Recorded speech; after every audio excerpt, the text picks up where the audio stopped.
Dark clouds gather over Europe once again. A war that was meant to secure Vladimir Putin's place in history has instead pushed his nation to the edge of collapse.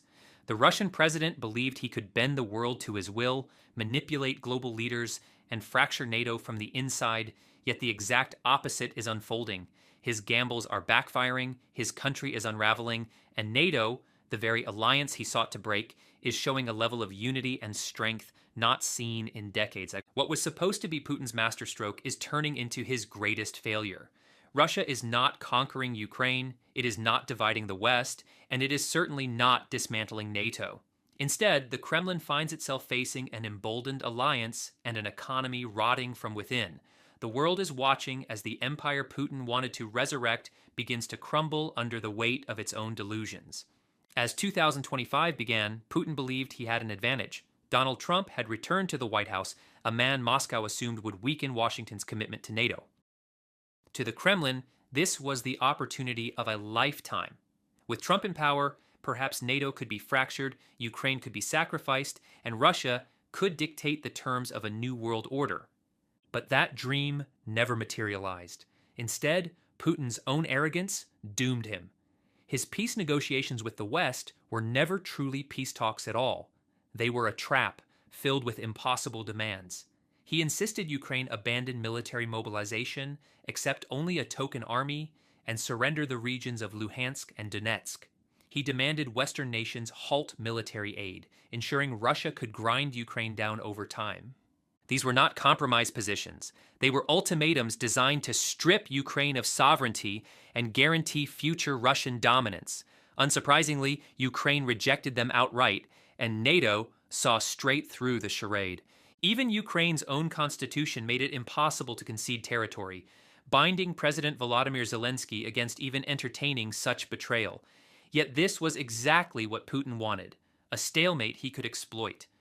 By painting Ukraine as the unreasonable side, he hoped to present Russia as the only power interested in peace. But the strategy backfired spectacularly. Instead of weakening NATO's resolve, it convinced the alliance that Putin had no genuine intention of ending the war. The result, NATO drew even closer together, preparing for the long fight ahead. If Putin's manipulation at the negotiating table wasn't enough to push NATO into action, his provocations in the skies certainly were. September 2025 will be remembered not for Russian victories in Ukraine, but for reckless Russian military incursions into NATO airspace. It began on September 10th, when 19 Russian drones crossed into Poland. While many were intercepted, the message was clear. Moscow was testing NATO's patience. Days later, Sweden scrambled jets to intercept Russian Su-30s loaded with anti-radiation missiles, while Denmark intercepted a Russian intelligence plane prowling the Baltic skies. Even Romania reported a Russian drone drifting into its airspace.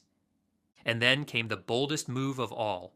On September 19th, 3 Russian MiG-31 fighter jets violated Estonia's airspace.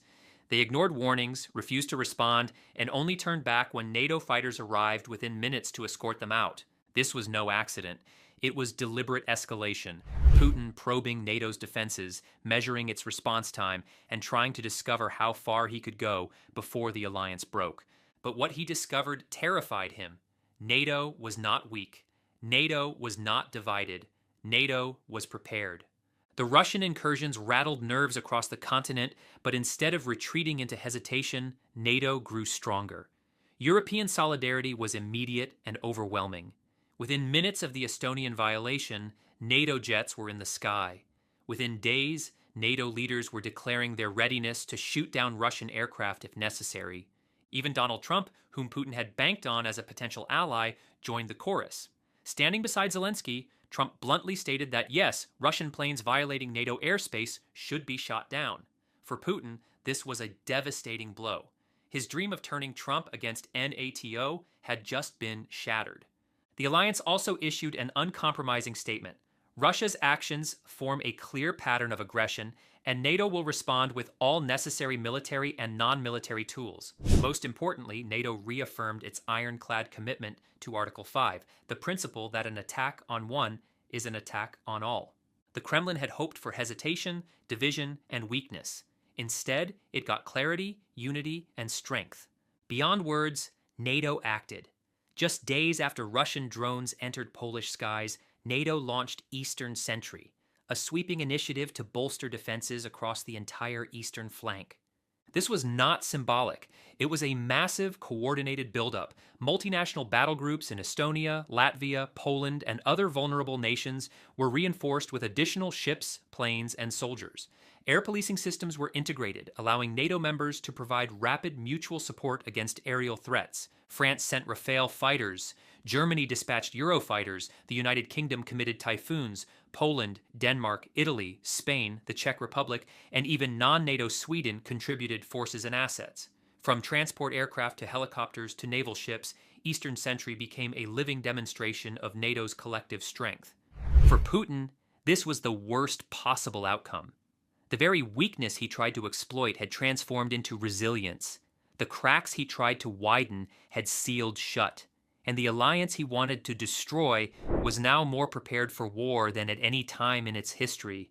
For years, the Kremlin dreamed of a multipolar world, a global order where Russia, China, and the United States shared power as equals, each dominating their own regions. For Russia, that meant control over Eastern Europe, Central Asia, and beyond. Putin thought the Alaska meeting with Trump would pave the way. Russian state media celebrated, proclaiming that negotiations were possible without preconditions.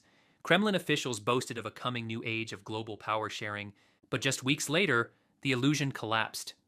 U.S. commitment to NATO proved unwavering, and Trump himself endorsed NATO's hardline stance against Russian provocations. The dream of a multipolar order died, replaced by a harsh reality. Russia was isolated, weakened, and opposed by the very alliance it sought to dismantle. Russian commentators shifted their tone, speaking not of victory, but of a new world war. One fought not with armies, but with economics. And in this war, Russia was already losing. Putin's war machine had once given Russia the appearance of strength. The military-industrial complex, swollen with state funding and credit, drove artificial growth. Russia boasted GDP increases of over 4% in 2024, claiming proof of resilience against Western sanctions. But this was an illusion. The focus on military production suffocated every other sector of the economy. Agriculture, technology, and consumer industries withered. The very engine of growth became an anchor, dragging the nation toward collapse. As analysts warned, the expansion of Russia's wartime economy guaranteed a crisis once expenditures slowed, and with the war dragging on indefinitely, the costs only mounted. What once looked like a wartime boom has become a wartime bust. The Economist put it bluntly, the economic party of 2023 to 24 is over. What remains is an exhausted, brittle economy clinging to survival as resources drain away. For NATO, this is a strategic advantage. The alliance can simply outlast Russia, supporting Ukraine and holding the line while Moscow bleeds itself dry. Victory may not come through direct confrontation, but through Russia's self-destruction. Inside Russia, cracks are already showing. Factories once hailed as symbols of resilience are struggling to meet quotas. Ordinary Russians face rising prices, shortages, and collapsing services as the state funnels everything into the military. Sanctions are biting deeper. The ruble is volatile. Foreign investment has evaporated, and the promise of a bright multipolar world has been replaced with whispers of stagnation and decay. Even the Russian elite can no longer ignore reality. The war Putin promised would be quick has stretched into years. The peace he promised on Russia's terms is nowhere in sight, and the alliance he swore to break is stronger than ever. Yet even as Russia weakens, Putin continues to dream of striking NATO. Intelligence reveals ongoing plans for escalation, including scenarios of direct conflict with the alliance. But every step he takes brings him closer not to dominance, but to disaster. NATO is preparing. NATO is united. NATO is not the fractured alliance Putin believed it to be. And while Russia staggers under the weight of war, NATO grows stronger by the day. Vladimir Putin tried to break NATO. He failed. His peace talks collapsed under the weight of impossible demands. His military provocations sparked the strongest alliance response in decades. His dream of a multipolar world crumbled before his eyes, and his economy, once held up as proof of resilience, now teeters on the brink of collapse. Russia is not ascending, it is falling apart. And NATO, the alliance that Putin once mocked as obsolete, is standing taller than ever. The Kremlin wanted to divide the West. Instead, it has united it. The Russian president wanted to rewrite history. Instead, he may be remembered as the man who destroyed his own nation. The world now waits to see what comes next. But one truth is already clear: NATO endures while Putin's Russia crumbles.